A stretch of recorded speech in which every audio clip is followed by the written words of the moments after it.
Hello and welcome to this meaning breakdown for Taylor Swift's new music video for Antihero.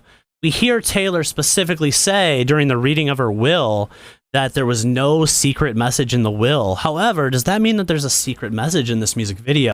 I definitely saw some things in this music video that were deep and psychological, and I'm excited to be able to tell you about those today. This song is definitely about an anti-hero. That's the title, right? Let's check out the definition for that first. An anti-hero is a central character in a story, movie, or drama who lacks conventional heroic attributes. Basically, she's the main character that we might not want, and also the main character that we might not need, but come on, this is Taylor, so it's obviously not true. So Taylor says in the will that there's no secret message, but what the heck is the one eye sign doing at the beginning of this music video? She has a breakfast smiley face on a plate, and she cuts open one eye and some stuff comes out of it. While some people might say that one eye symbolism in a music video stands for selling yourself to the industry or even joining that club that starts with the letter I that I'm not going to say because it's bad for the algorithm, I typically take it to mean that the video has a deep psychological message to it, something that you're not likely to hear every day, something that is hidden from our normal everyday lives as workaday normies, something that makes us think about something different and deeper. It also sometimes can have something to do with leading us towards enlightenment, as the one eye sign has been used since ancient times to mean that, as in the case of the Eye of Providence, that has been used to represent God, sometimes even in churches. Since this song has a line that says that she gets older but not wiser, and then we see the one eye sign right after that, I'm guessing that she means that this song can help us to get wiser in some way. Immediately after that, we hear her say that when her depression works the graveyard shift, all of the people she has ghosted stand in the room.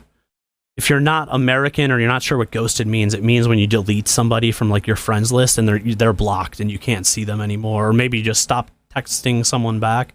I take this to mean that those moments in our life when we get so low, when we think back to how arrogant or how wrong we've been in the past, our demons come back to haunt us, looking at us as if to say, you thought you knew something, right? This is something I think we can all relate to at our lowest moments.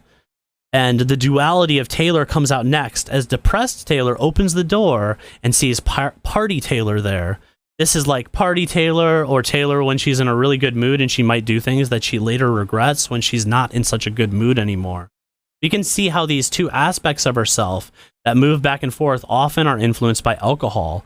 And if any of us look back to our college days and beyond, and we see that some of our worst choices in life are a result of alcohol, I mean, some of my biggest, most depressed moments in life came after an empty bottle of alcohol of some like hard booze or something, and then you have a morning from hell. She says that sometimes she feels like everybody is a sexy baby and she's a monster that comes to destroy the town. She calls herself a covert narcissist, but I think that a true covert narcissist wouldn't actually admit to that.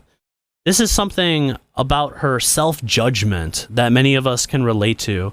Those of us that are extremely self-conscious, introverted, or like maybe even very empathetic will look up every possible dysfunction that we think we might have and then research it to death, convinced that we are like every negative B-cluster personality type when probably we're just too hard on ourselves. Later in the video, we see Taylor's funeral, and all of her children are grown up to be spoiled brats fighting over her inheritance.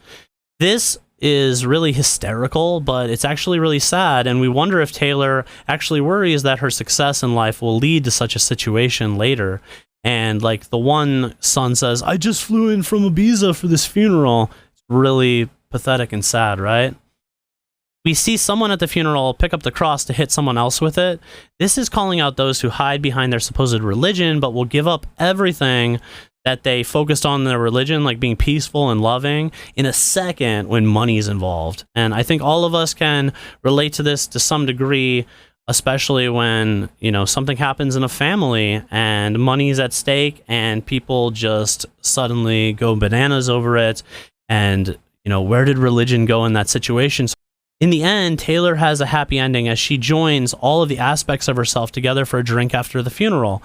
In the end, Taylor was all of these aspects: the confidence, the monster, the regrets, the guilt, all of it. All the aspects of herself join up and realize that this life is not so easy. We all make mistakes. Self-love is important, and we shouldn't judge ourselves too harshly for our mistakes.